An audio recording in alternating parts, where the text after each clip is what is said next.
Good morning. Today is Friday, November 9th, 2018. For DrydenWire.com, I'm Ben Dryden, and this morning I'll be chatting with Barron County Sheriff Chris Fitzgerald.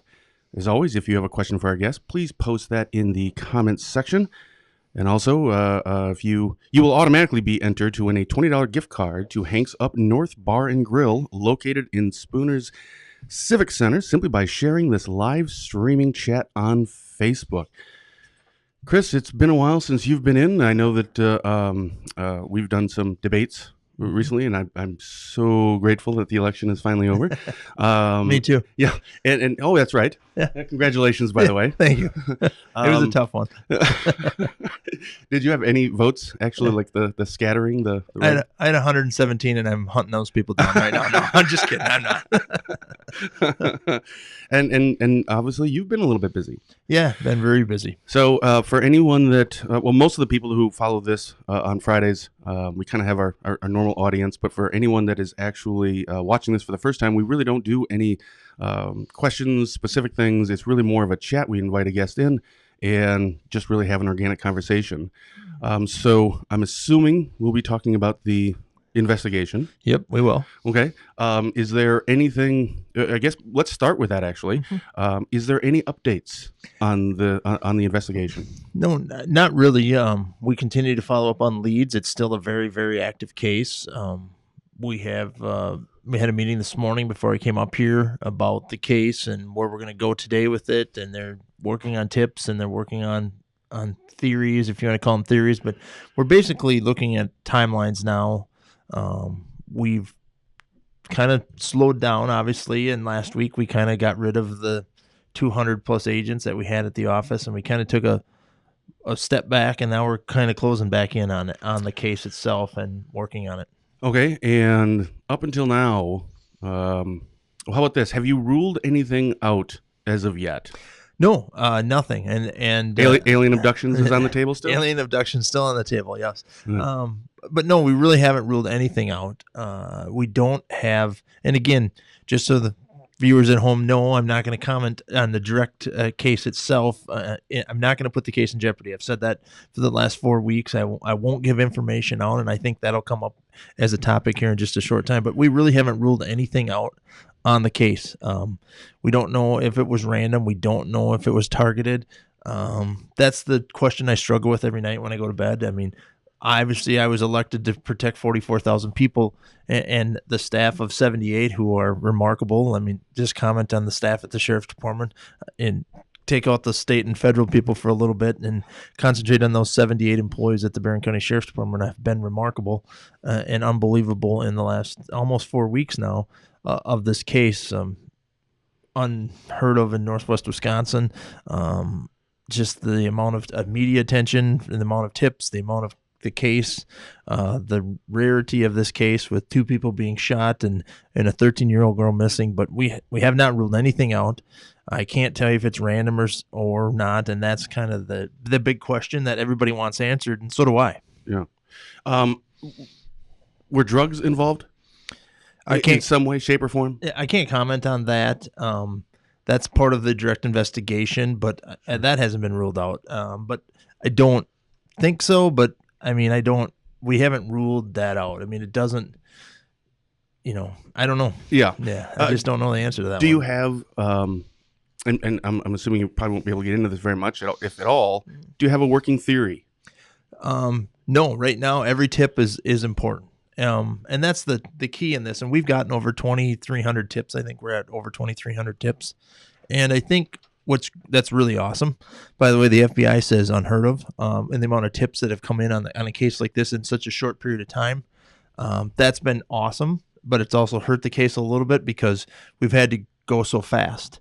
And we get compared a lot to the Jacob Wetterling case. This case is being compared very closely to that Jacob Wetterling case, and how they interviewed the suspect, I don't know how many days afterwards, and then they cleared him. And, we had an incident where someone broke into the house, and that guy was cleared. And they're like, are you making the same mistake they made 28 years ago?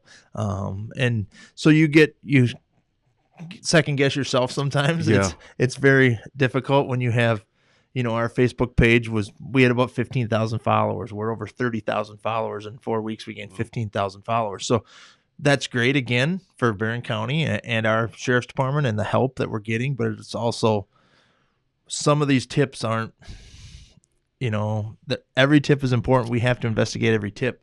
But saying that Jayme's in a barn in Wisconsin isn't helping us. I mean, that's not a tip. I mean, we can't do anything with that. I can't go search every barn in Wisconsin. That's just, you can't do that. So it's difficult, and the amount of tips has been a blessing, but it's made this speed up. And that's why last weekend we said, we're going to step back for a minute.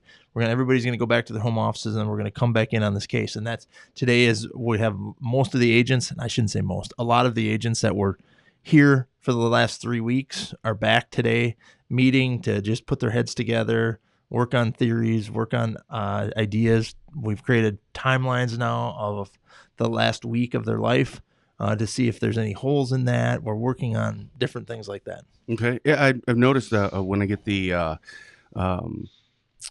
call logs from Washburn and from there's a lot in there that I saw a vehicle, and I think that may be, so I see that from a lot of the other counties as well. So I think that may be kind of what you're talking to. It's great getting the tips, but holy cow, we need to follow up on those. But that's got to be time consuming. It is, and we've had, luckily, the State Patrol has been, we've been blessed with the Wisconsin State Patrol helping us out on a lot of this, because my department can't do it alone. If there is a sighting, and most tips are handled within the hour. I mean, really, when a tip comes in, it's handled at least a starting point within an hour. That tip is handled. Any sightings are immediately handled. We've had sightings all over the United States, and we immediately call the sheriff's department or police department in Pennsylvania or California, or wherever the tip comes in. And if they're not able to help us because they're busy, then we go to the local FBI office. This case is sad and it's heartbreaking, but it's heartwarming at the same time, and unbelievable the amount of resources that are at the fingertips of me. I'm the lead of this case. The FBI is involved, the DCI is involved, but the Barron County Sheriff's Department is the lead agency. And people sometimes think, well, the FBI comes in and they just take over. They don't. I get to make the calls. I mean, when something needs to happen, it goes through my office and it stops there. But we have literally 57 outposts of the FBI available to us at any moment's notice. We can call up the California or the Los Angeles FBI office or the Florida one or wherever, and call any headquarters in any state and get the FBI, and they know about this case. They share information and they assist us with that. It's unbelievable the amount of resources we have at our fingertips. Okay. We have a question here from Mandy Yaya. That's the first name. What about vehicles of interest? Yep. The vehicles of interest are still out there. We do have 2 vehicles of interest. The Charger, or the Challenger, I should say, not a Charger. It's not a Charger. It's a Challenger. And that's maybe becoming less of a vehicle of interest, but we have not ruled that vehicle out yet. There's some discrepancies on vehicles at this time to decide what's the actual vehicle. The video footage, we've collected lots of video across Highway 8 in Barron all the way to Turtle Lake, and they're piecing that together. We have a team out of Milwaukee. I don't know what they call themselves, but they're a video team for the FBI, and they're putting all of the video together in like a slideshow for us, and following vehicles and following different items of interest that could be items of interest. We don't know that they are yet or not, but we're still looking for the black car or the black SUV. Those tips continue to come in. We continue to follow up on those.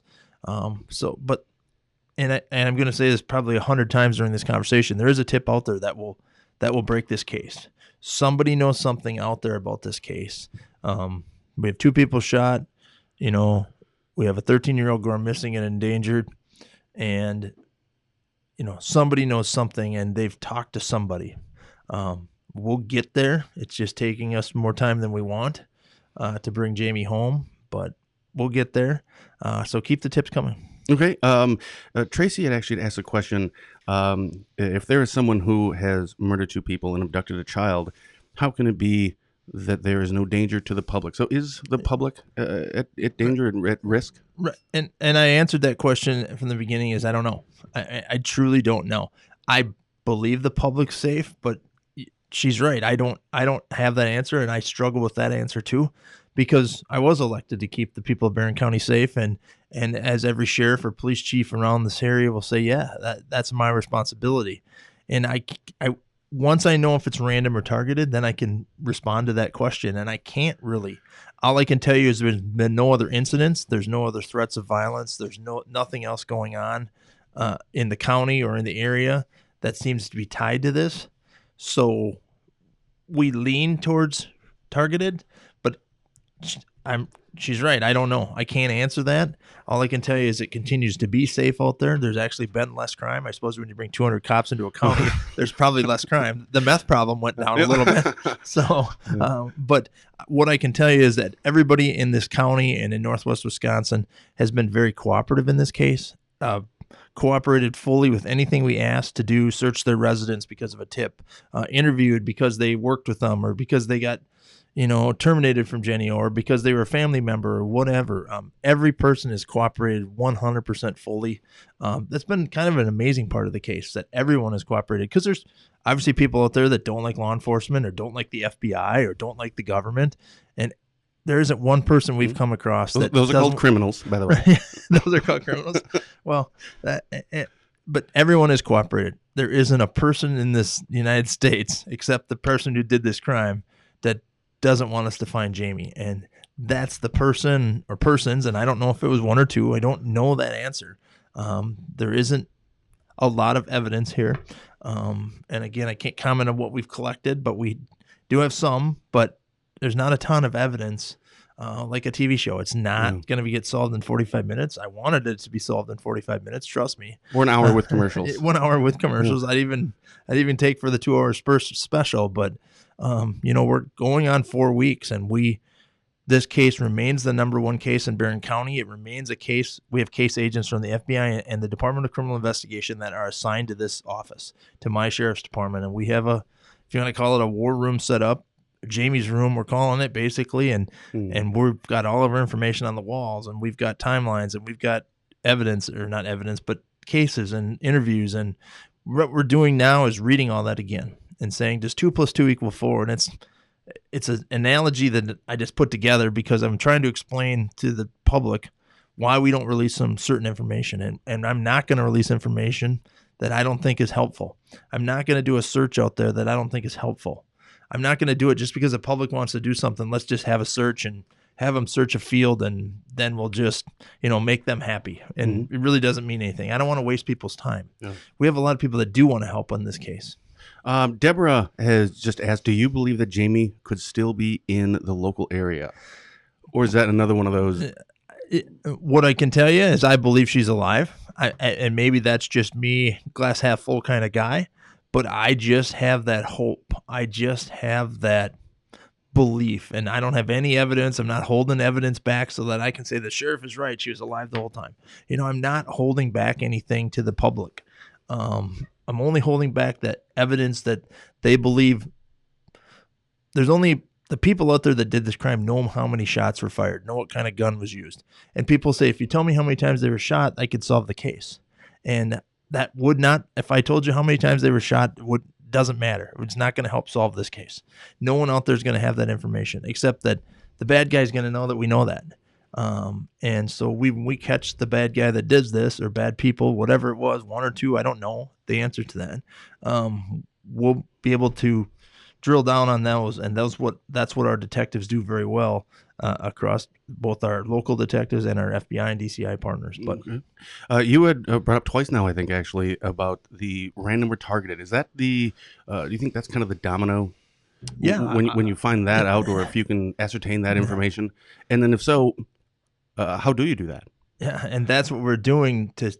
We go back at their history. We go back at like I said, Jenny O'Turkey Store has been fully cooperative. They've been a partner in this investigation with us, and it's been awesome. Again, the people that have helped us with this case. But yeah, one is I think we give people some peace of mind that it was targeted and not random. And I totally understand the people out there that say, tell me if it's random or targeted. I wish I could. That'd be the first thing I would do. I'd stand up and wave the flag myself and say targeted or random. And that helps us, that guides us in a different direction. We're going 2 directions right now. Well, we're going a lot of different directions, but looking at targeted, we're looking at random, we're looking at why it would be random if it is, and that's an odd time, an odd place to do a random crime. So we lean towards targeted, but we haven't ruled out random. So that's why I'm not telling the public, oh, it's targeted for sure. That's just my gut feeling. Okay. It's not. You're watching Dryden Wire Live, and I'm chatting with Barron County Sheriff Chris Fitzgerald. If you have a question for the sheriff, please put that in the comment section. And make sure you share this live stream for a chance to win a $20 gift card to Hank's Up North Bar and Grill. I want to read something to you. This is the only thing that I actually wrote down before you came here.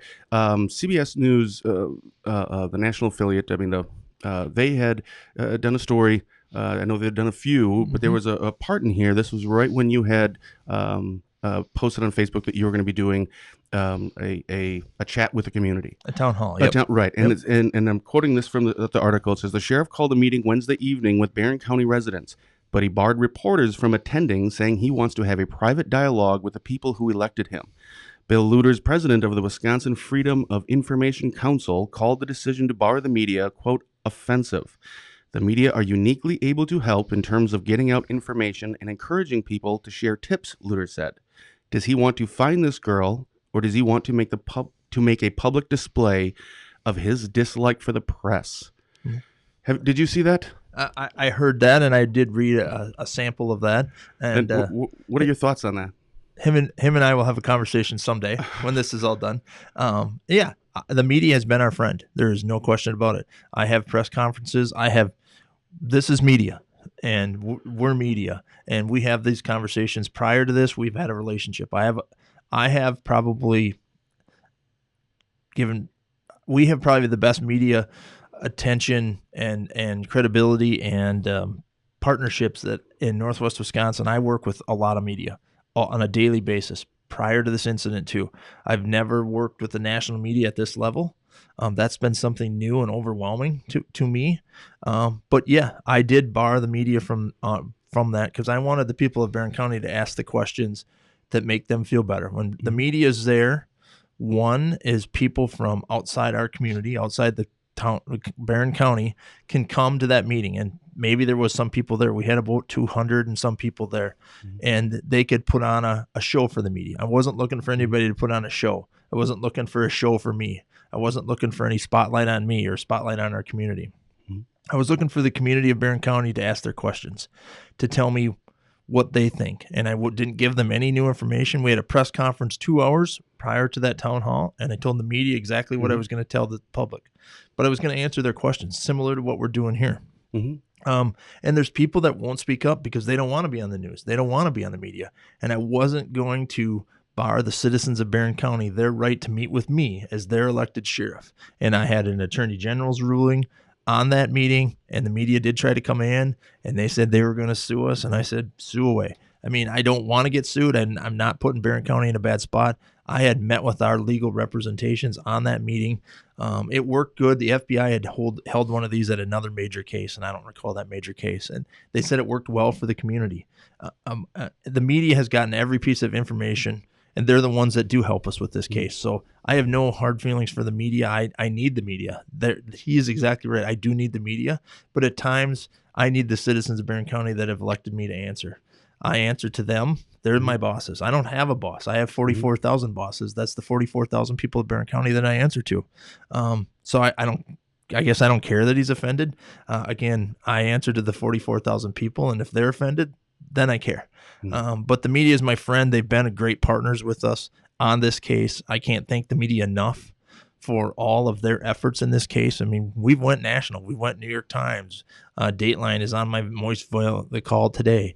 Our Minnesota stations, our local newspapers have covered this. And I've met with our local media. I think you were part of that. I sent an email saying, hey, I get local media deadlines. Make sure I'm meeting them.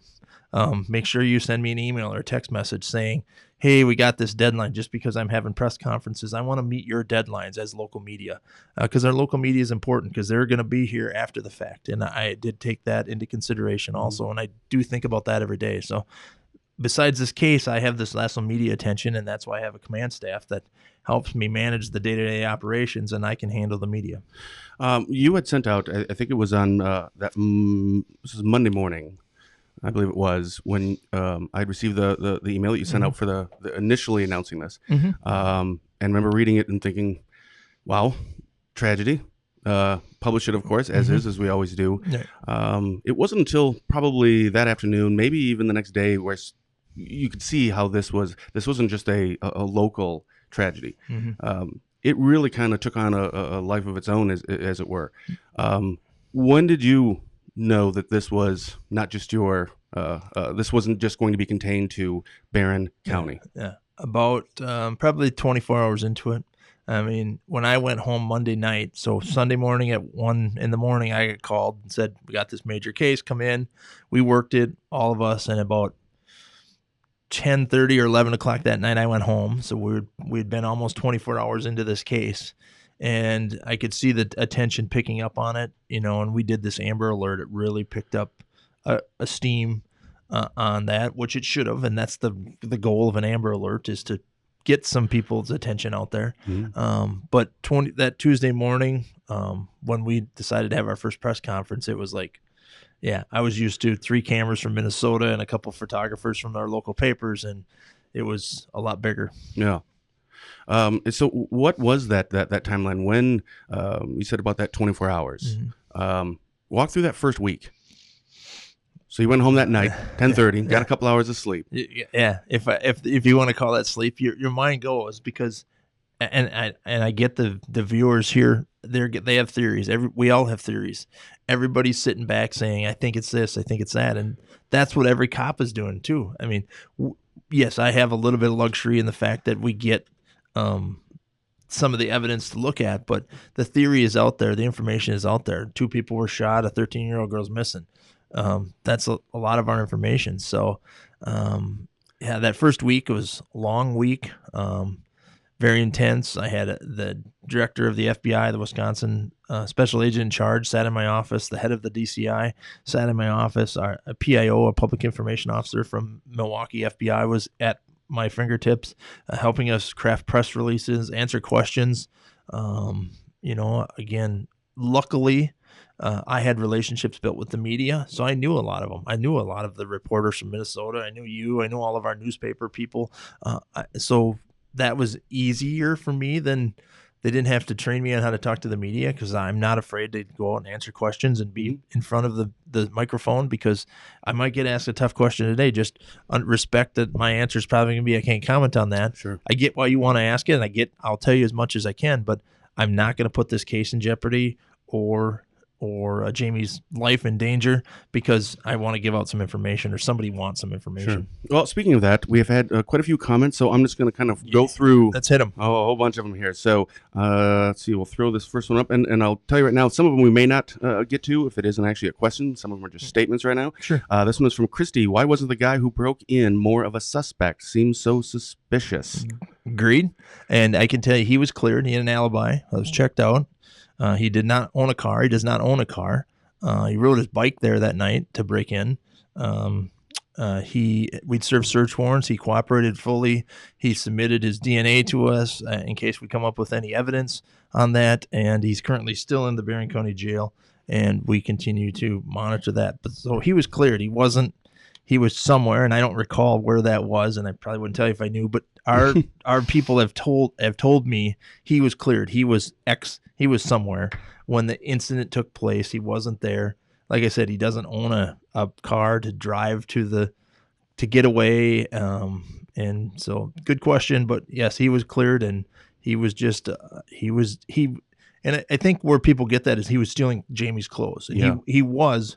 But he wasn't stealing shoes, socks, shoes, backpacks, jeans, sweatshirts. He was stealing very specific items for his collection. So he wasn't stealing a bunch of clothes. And I think that's where some of that question, he was stealing Jayme's clothes. Well, that was to give them to her. And I totally get that. I understand that. But he was stealing very specific items, very few items for his own collection. Okay. Thank you for that question. Excuse me. This one is from Dawn. We have heard about people being DNA tested. Can you tell us if you have DNA from the scene? I cannot comment on that, but that is a true statement. People are being tested for DNA, and I can't comment on the evidence that we've collected, and I won't comment on that. Okay. But if we do find some, there was even I was DNA tested. That's called an elimination swab. So if we go into a crime scene and there's been officers in that house, we have an elimination swab. So because did go in the house and view the crime scene to determine who we call next to bring in DCI, FBI, crime lab, whatever the situation entails. So it's called an elimination swab. So a lot of people have been swab eliminated. Our evidence is still being processed at the crime lab. And so if we recover something, then that can be compared and people can be eliminated. Okay. Thank you, Don, for that question. And here's a question from Courtney. Why aren't they releasing the 911 call? Good question. That's part of the active investigation. I don't think that would help. I think it would put a lot more questions in people's mind. I've heard it. I know, and it's very poor. It's not poor quality from the technical side. It's poor quality because wherever the phone was in the house was a distance from where, be like me doing this interview in the hallway. You could hear me, but you really couldn't hear me. Sure. And so that's what I mean. It doesn't help us. It's not going to help anybody with the case. Okay. And so that's why we're not releasing it. And it's still part of the active case, and we don't release active parts of that case. Okay. Thank you, Courtney, for that question. Here's a question from Hope. Please ask him his thoughts on this being a organized crime, like a mob thing. Yeah, don't know the answer. It hasn't been ruled out. I'll put it that way. I mean, I don't have that answer. What we've looked at for the people out there is we've looked at social media platforms. We've looked at family. We've looked at the people that work with.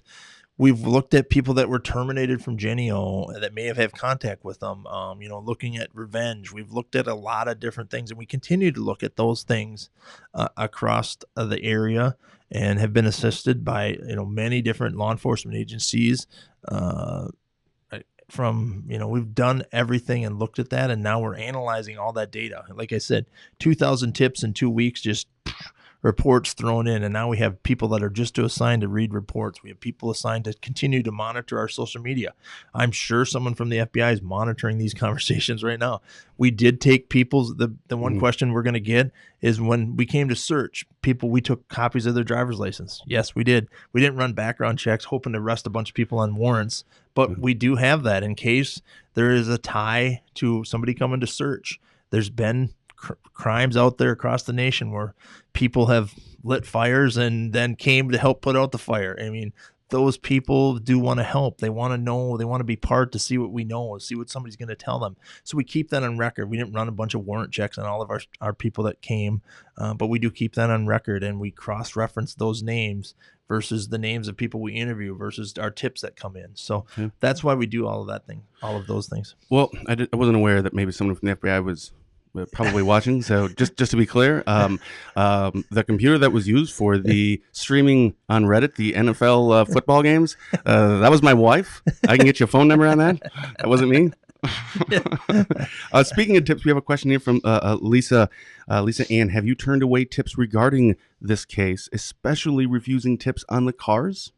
At this, I believe that they have taken the car. The Challenger ones, I believe they have taken them and put them on the side right now because they're really not concentrating on that effort right now. And I believe we probably have every Challenger in Wisconsin, Illinois, and Minnesota in our record system already because we got a ton of tips on red Challengers or orange Challengers. So I think some of our dispatchers were confused in the first part, so we maybe had a disconnect there. I don't think that disconnect is there anymore about information we're taking. We're taking tips, but maybe putting them to the side right now because we're not. I don't want to say we're giving up on the Challenger, and that's what I'm. It didn't come from the podium. It didn't. If it didn't come from the podium, it's not true. I'm in front of a podium. I'm in front of a microphone, and so keep calling those tips in. We're not discrediting it, but there is we had a bunch of experts come in on the car. We've got maybe a different side shot of the vehicle maybe, and they're very poor quality. Otherwise I would release it to the public because that'll be the next question. Release the video. So I'm a car expert. I can pick out the car in a second. I'm telling you, we went to car manufacturers that assist the FBI. We went to whoever the FBI and DCI uses to look at cars. We sent this to them. they're trusted to not release this information based on contracts that they have with the FBI and DCI.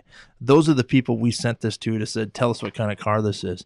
And they based that information on that. And we wanted to get that out to the public because we wanted to help. But right now we're still collecting those tips, maybe not looking at them unless we have some time. Like I said, I know there's two troopers there today that are working on car leads, and that's what they're doing. Okay. There has been a lot of media coverage for this. Has there been any media coverage or information that was released that has hurt the investigation?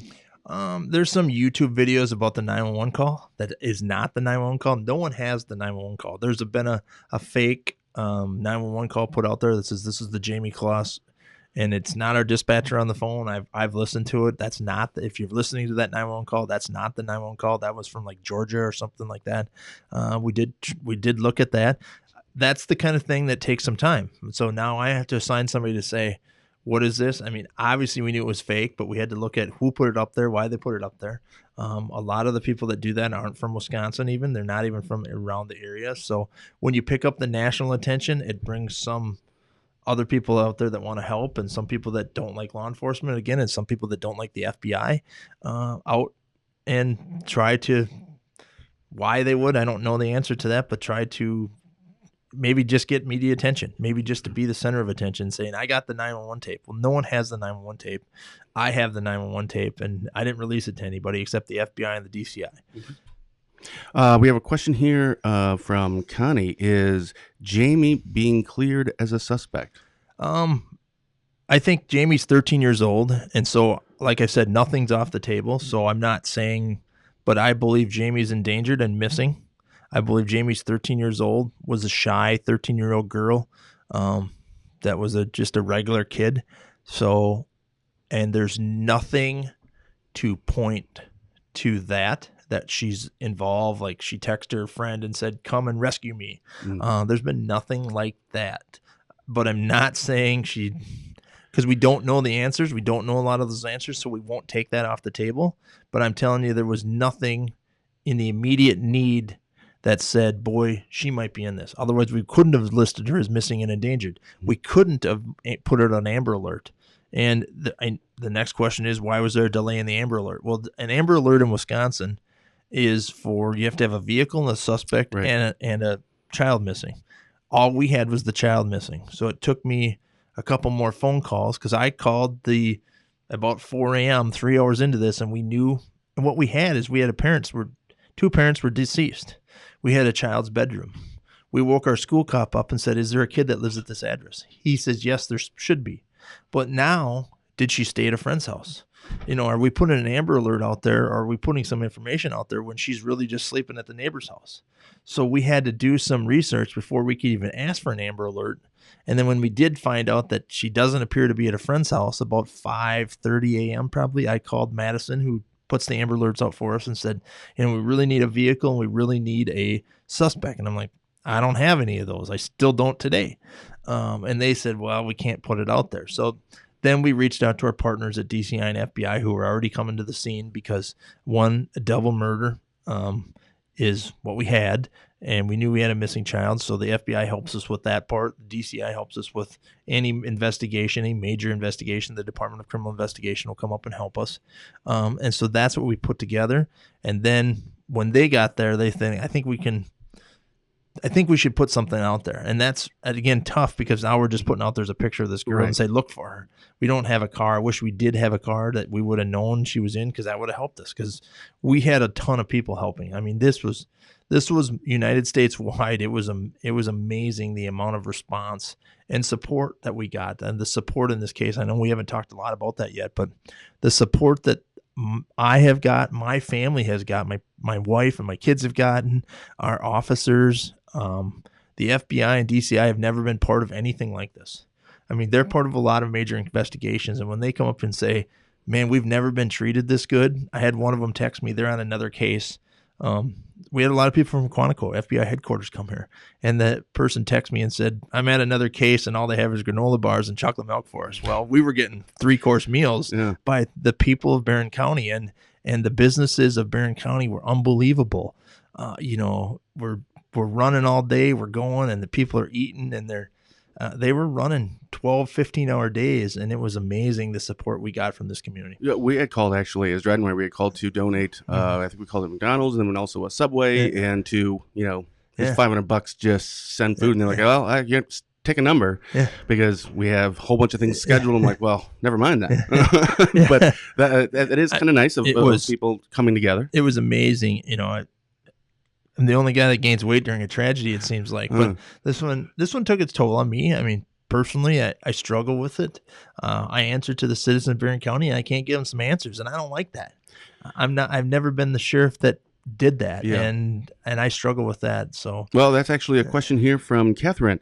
What is the reasoning behind not releasing any information that the public could use to assist with cracking this case?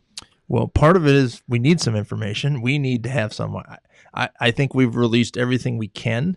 I think we've released most of what we have. I mean, this is, I'm not going to say, it's been referred to me as this the perfect crime. And I'm like, no, there's no such thing. But right now we're scratching our heads a little bit. And I've said that to the media. I mean, this is somewhat of a head scratcher a little bit, but again, that's why we're coming back at it, saying there's something we're missing here. Let's look at this. Let's turn it this way and see if the picture matches, and let's move it around and see if we can do something different here. So we have released it to the public, everything we possibly can, that I don't believe will put Jayme in danger and won't hurt the integrity of the case. Everything has been released.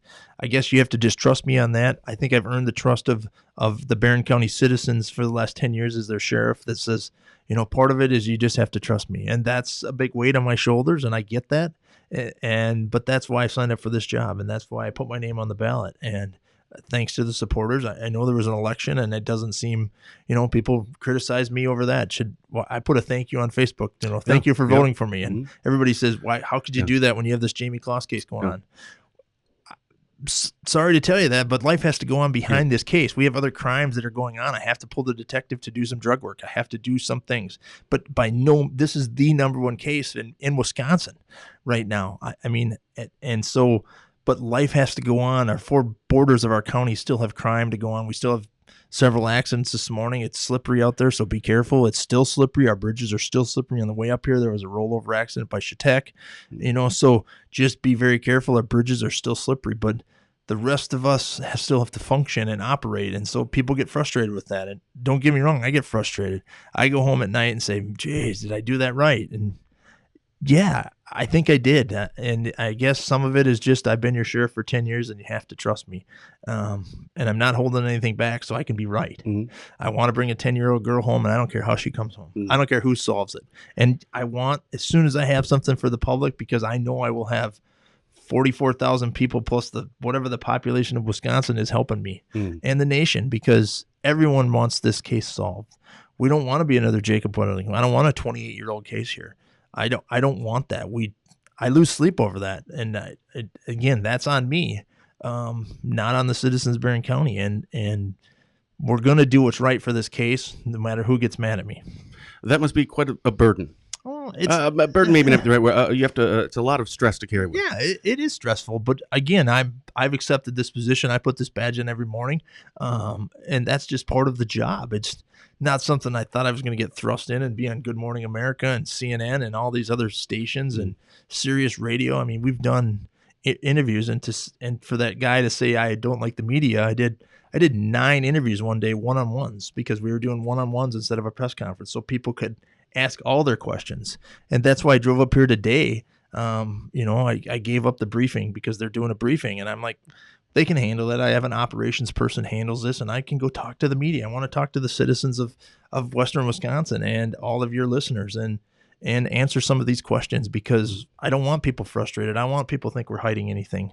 I don't want the FBI on TV is not the FBI that's here. And I hear that a lot. I'm like, the FBI takes over and they're secretive, and they're not. The FBI is a tremendous asset, just an unbelievable asset to us. And anybody that says the FBI is bad is wrong. And maybe in Washington, that's it. I'm telling you, the Northwest and the Western Wisconsin agents of the FBI and the DCI are second to none, and I will defend them forever. Okay, here's a question from Lori. Have you taken any consideration to checking out any of the psychic information? Yeah. Yes. Every tip is kept. Now, we do have a lot of psychic information, and every one of them is different. So we have probably a couple hundred psychic tips that have come in, and I get one in the mail probably every day. An anonymous letter from somebody saying they had a dream or a vision. No kidding. Yeah. Oh, yeah. I didn't know that. Oh, yes. Very much so. And so those are looked at, they're kept, and they're compared to other tips that we've got in. And that's where I'll probably end my comments on that. But, I've probably gotten a couple hundred different psychics that said, this is true, follow this one. And they all start with, this is true.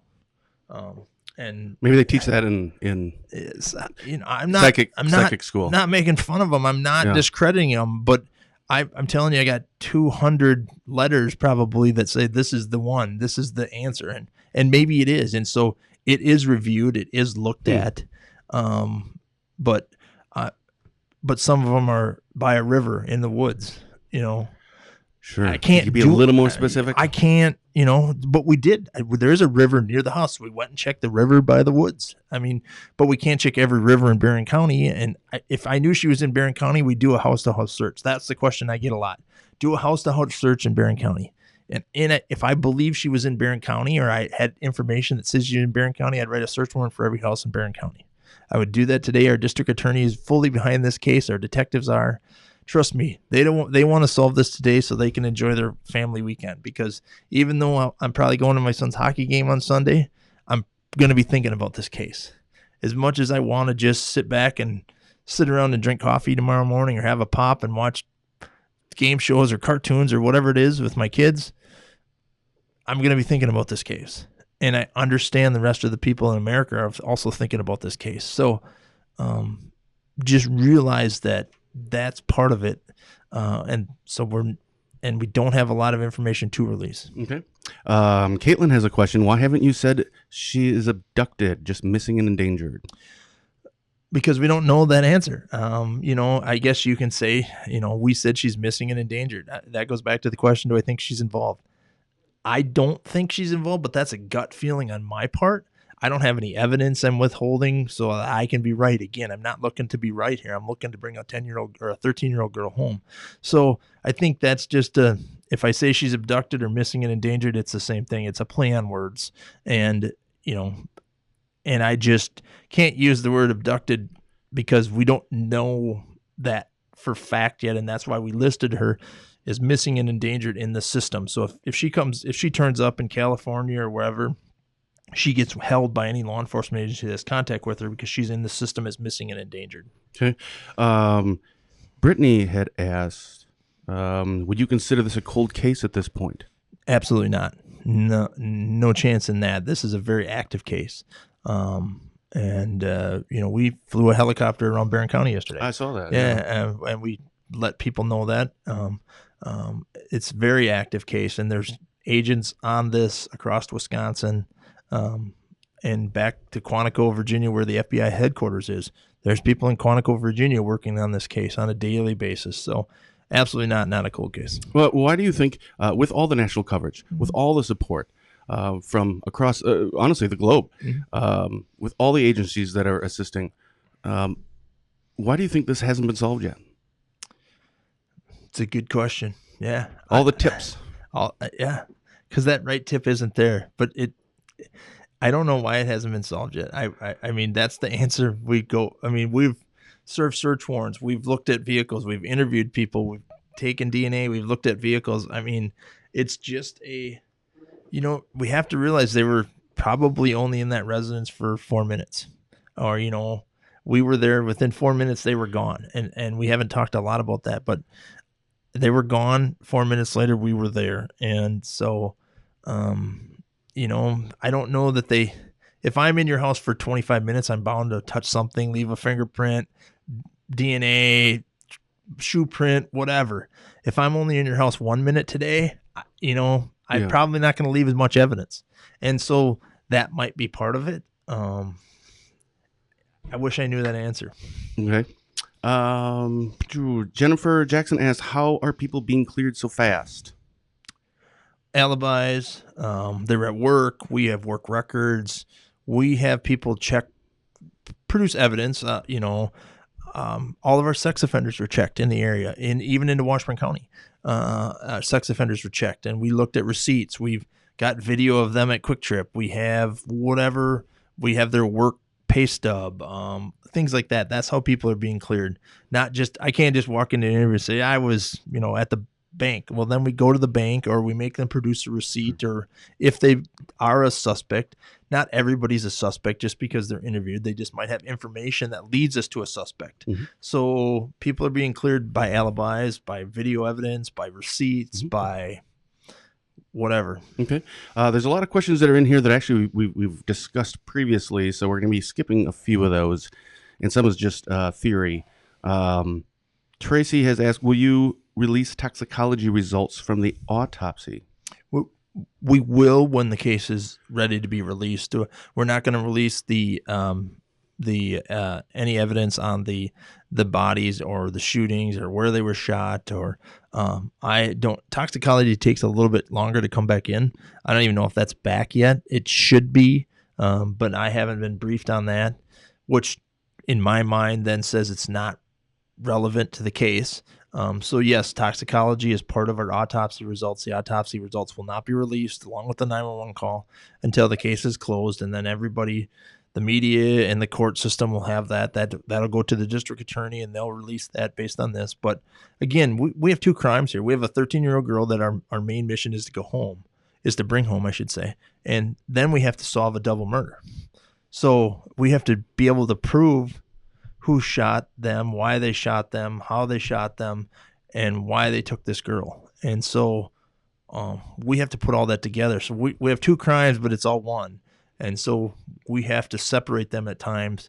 And so that's part of the evidence piece that we have to keep aside. So when we do catch the bad guy, like we talked about, that bad guy is the only one that really knows what happened. And hopefully we do too, based on the evidence. Okay. Here's a few. I'm going to kind of just run through a few of these here. Was the dad at the casino the night of the murders? Don't know the answer to that. Okay. Was there a chair with ropes tied to it in evidence? We did take a chair into evidence. I don't know anything about the ropes. Okay. Was there sexual assault that occurred during this invasion? Okay. So I should probably read some of these before I actually say. You can read them because I can't comment on that. I mean, if a lot of these are going to be no comments. Right. Probably a lot of them are going to be. All right. Do you feel she's alive, and why? We kind of discussed that one already. I truly do. But that's just Chris Fitzgerald and his gut and 20 years of law enforcement experience. That's not based on any evidence out there in the world. I'm telling you that from my heart. I just believe some of that's hope, but I think we all are hanging on to that hope, and that family's hanging on to hope. And I'm the sheriff of Barron County, and you've got to hang on to hope. In some of these cases, you hang on to hope when there's a serious car accident. So some of it is hope, and there's cases out there where girls are taken and not killed right away. And the CARD team, which is the Child Abduction Response Team, which is a nationwide team that anytime a child is missing and endangered or taken or abducted or whatever word you want to use, they come from all over the nation. They literally have 6 hours to get on a plane and get here. It's an amazing process. And so that CARD team is the one that's helped us a lot. And then they leave. They come and do this case. They build the project that we're working on, and then they go off and work it separately. They have to go back to their home base for the next child abduction. Or I know there was a 13-year-old taken from a park or on the street in North Carolina. We've been in contact with that agency to see if they're similar. I mean, this is being touched on many different levels, even beyond me sometimes, that I just learned this morning that we did reach out to North Carolina on Tuesday to see if they're at all connected. I don't know that, but the FBI is handling that piece for us. Okay. So a lot of these are really about the theories and what's happened here. Keely asks, do you feel this is, I think that means sex, not sexy. Do you feel this is sex trafficking related? I've heard that one quite a bit, actually. We've got that tip a lot. Don't know the answer to that. If we can narrow that down, then that helps us build a different field, and field a different team here. Okay. Do you think someone asked this question? I'll ask this, but this kind of leads me to something else I want to ask. Was how can you say that she is alive? It's a fact that after 48 hours there is less than 20% chance of ever finding a victim alive. Yeah. And I'll answer that with what the card team told me, because at one time there was a tip that she was inside this apartment in the city of Barron, and I said, who would keep a kid for 1 week in the city of Barron and not anybody see her out the window, look, hear her, anything like that? And they referred me back to the Cleveland case, where in Cleveland, Ohio, there was 2 women, I think, and I don't quote me on the facts on this, that were in a house. The houses were 10 feet apart, and they were kept for several years in the basement of this house and found alive. And so there's always hope. There's always the case where they keep Jayme alive, or Jayme's alive, or for whatever reason, because there's people that have been Elizabeth Smart's foundation has reached out to us. Wow. So there's that always is out there, and there's no reason to discredit that and to say she's not. So we don't know, but I believe she is and hope she is. Okay. This one is from Christy. This one is regarding at the very beginning, I believe it was the Florida setting, where the vehicle spotted in Florida checked into that had Wisconsin plates. Yes, it was checked into. It was not. It was a miscommunication by the Miami Police Department on putting that out as an alert. For whatever reason, they did that. So there was some media coverage behind that pushed that issue. That was discredited by the Miami field office of the FBI and taken care of. Okay. What about the couple that went? Well, hold on. I didn't read this one yet, so hopefully it was a long one, so we're just going to find out. All right. What about the couple that went missing the same time? People have been saying they can't contact Melissa, the girlfriend, and also the boyfriend worked at Genio. He does own a Challenger. People have said that they think they have Jayme. Have you checked into this situation? I don't know that situation directly. I can tell you that I don't know of anybody that's missing. We did get the reports on who missed work on, I think, for the last 3 weeks at Genio. I think we've gotten reports on who missed school. All of those things have been checked out, and there's no red flags. We're not doing any search warrants, on missing people. We don't have any. I don't have any other missing people in Barron County. No one's been alerted to us on that. And if that's some information that she has, she should probably call the tip line. And what is the tip line again? I can't remember off the top of my head. I had it last week. I don't have it off the top. It's on our Facebook page. Jayme tips at co.barron.wi.us. You can email our tips in. I do know that. I should remember it. I've said it 1,000 times, but it's 855 something. Okay. Let's see. Cav, you considered yep, we already discussed the psychics. Abducted. We've already discussed that. Any plans? Oh, here's one. Heather Ann. Any plans for your search around deer hunting? How is deer hunting? I'm sure you've. Good question. We met with the DNR yesterday. We believe we're going to be writing something up for next week for them to put out on their website. If you come across something suspicious, it's no different than we asked people to do the search. And what did we ask them to search for when we had 2,000 people do a search? We asked them to search for anything that seems out of place.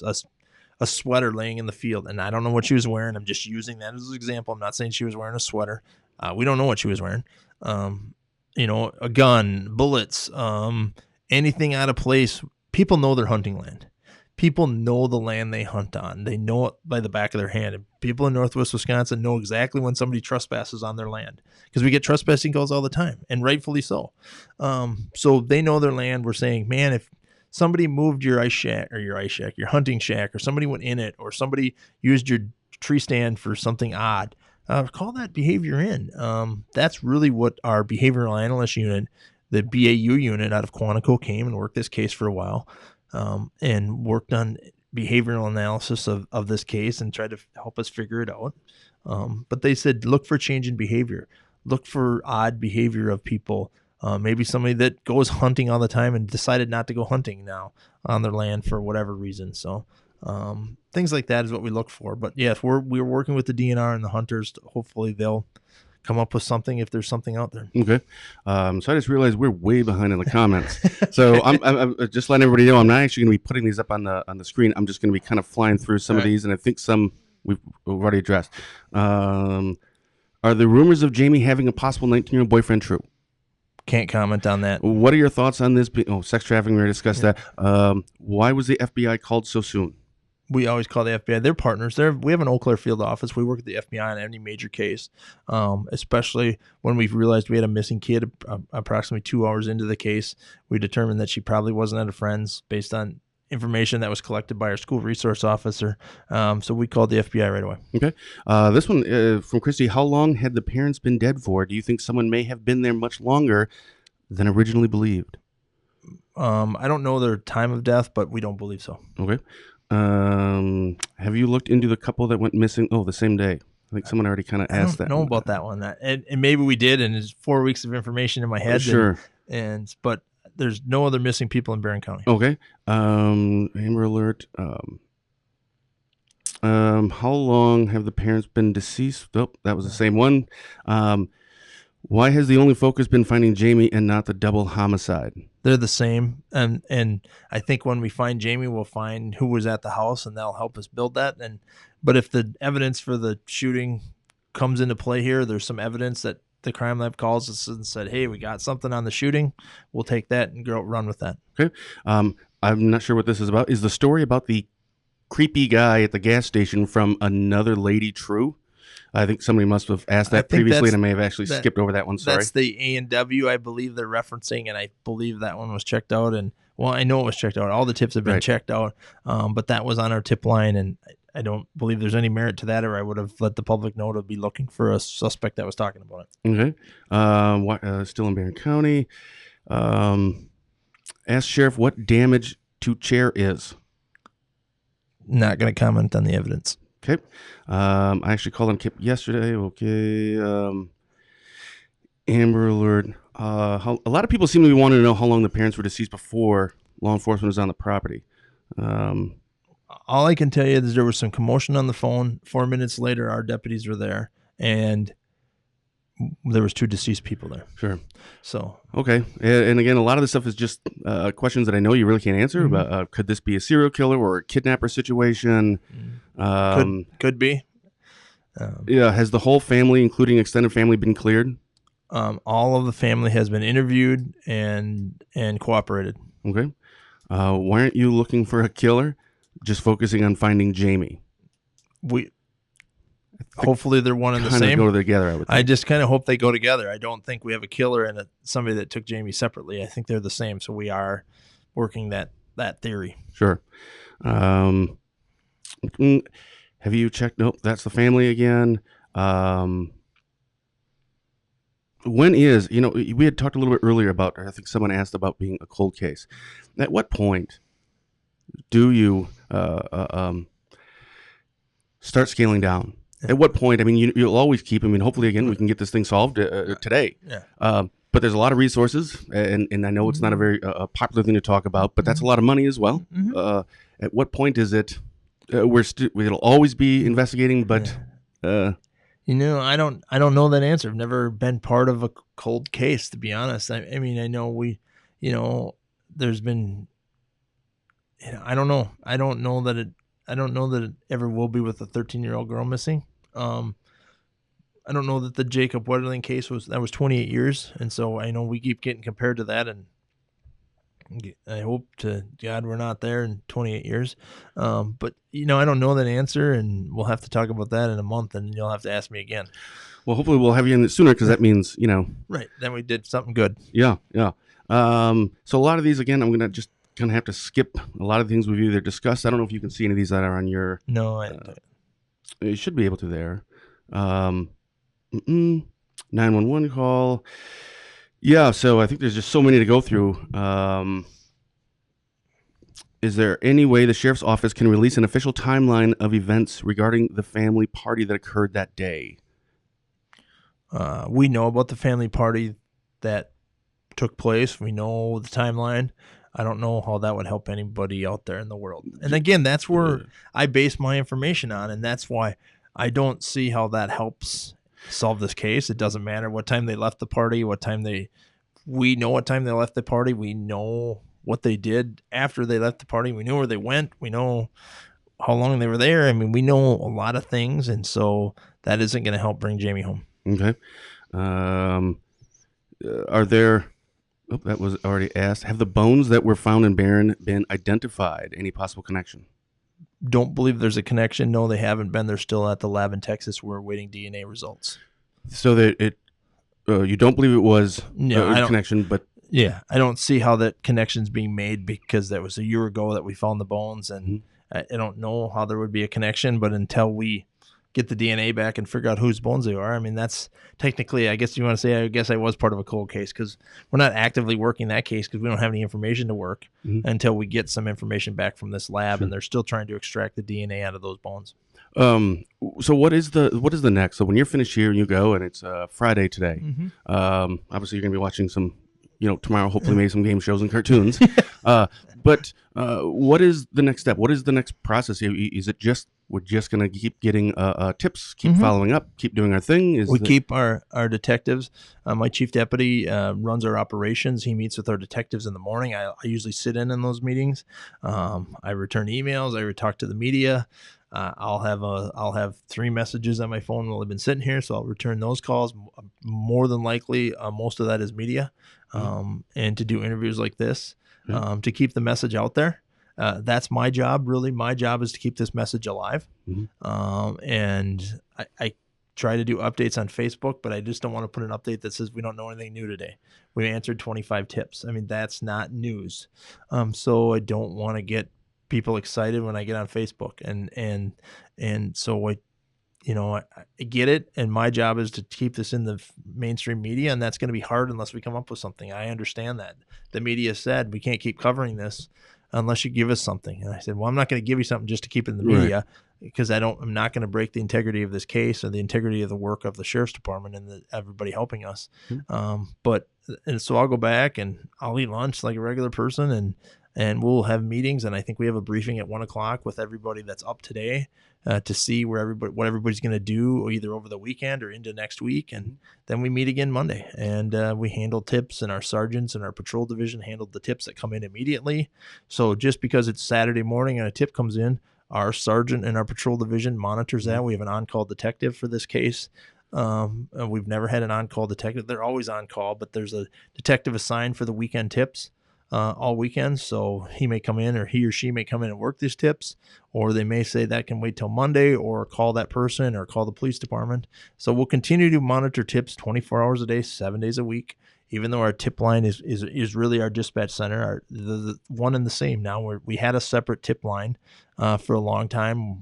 Many dispatchers from Washburn County, Rusk County came up to help. Dunn County came over to help. Polk County came over to help. So I can't thank the departments, the local law enforcement departments that have helped us with this. I mean, I know I talk about the FBI and DCI, but I need to talk about the 78 people in my department, from the dispatchers that took the call, to the jailers that helped, to the patrol people that came in, to our SWAT team, to everybody. I have 78 people, the best people around. And I know every sheriff says that. If Terry was here, he'd be saying that he's got the best 50 or whatever he's got. But my 78 are the best, and we've had that argument a lot. But I was able to build the dream team here with the FBI and DCI, and they are working this case night and day. And I know they're from Green Bay and they're from Milwaukee and they're the FBI and they've seen cases like this. And I'm telling you, they haven't seen cases like this. This is a new case, and they are all law enforcement officers, and they want to help the public, and they want to solve this case. And so we just can't thank that local law enforcement enough. I can't thank the DCI, the FBI, and I can't thank the community. I want to thank all of the people watching this show. I want to thank all of the people that have followed us on Facebook. Like I said, our Facebook ballooned to 30,000 hits. And so I get it. I get your frustration, and I hope you see the frustration in me. It's been some tough days at the sheriff's department. Saying, when we closed their operations down, that was a tough decision. From 24/7 to, just 12 to 15 hours a day. What was the reason for that? Tips. Just the number of tips had slowed down, and I don't want to have people standing around. Yeah. And the FBI and DCI assigned agents, and we didn't need those extra departments coming in. And like I said, the State Patrol has been wonderful to work with. We will solve this case. I believe that. There's just too much work going into this case to not solve it. We will get there. We're waiting for that tip. We're waiting for the people to continue to help us. We'll continue to monitor it. The second I can release a suspect, a different car, evidence, whatever it is, when they say go to the public and have them help us, you guys will be the first to know. We're not holding back just to, keep the $50,000 reward money out there. We're not holding back, hoping we don't have to pay it. The check's written. I'll write you the check and you'll have it before noon today if you solve it. I promise you that. We just need to bring a 13-year-old girl home. That's been our mission. It's our goal. And right now it's part of our life. And if anybody wants to question our ability, I'm going to take offense to that. Yeah. And our determination in this case is second to none. And I have the best people around working on it. As the sheriff of Barron County, I'm telling you that. And if you don't like our efforts, I don't know what to tell you. I've always been honest when I came here. Always. I'm not going to sugarcoat this. Yeah. Some people have said, have questioned our determination, and that ain't happening. I have people that get up at 4 a.m. and come in just to work this case because they can't sleep. And we're working it as hard as we can. There's only one goal here. There's two. I get the murder. We're working that. We're not putting that on the back burner. That's the same as one. When we find Jayme, I think we'll have the murderer. I believe that. And so hopefully that's the case. And we're going to bring a 13-year-old girl home, and pretty much the end of the story. There's a lot of, obviously you get a lot of tips, but there's a lot of on Facebook especially, and we're seeing a lot of that in the comments right now. And there's just so many that are having their theories. Even on Dryden, where we get tons of messages, screenshots of this person who's in the jail, and that person could be linked. How do you sort through all that? Do you sort through those, the ones that aren't actually tips? Do you have someone that's actually monitoring the kind of what's happening in social media? Yeah, we monitor that. Technically someone sending a picture saying this person could be involved as a tip. It's not coming in our tip line. It's coming through our Facebook, but we don't really want Facebook tips coming in our Facebook page. That's why we created a tip line. We have a process in place of who gets it, when they get it, because our Facebook isn't monitored 24/7. Even through this incident, as much as I pay attention to it, I have other things going on. I haven't looked at it for an hour. I'm sure there's a lot of messages on there, but we do our best to reach out to our Facebook. But that's why we created the tip line, and that's what people should use. If it's a Facebook message, you get a response automatically. We do not monitor this 24/7. It might be 12 hours before we get to it. So use that tip line.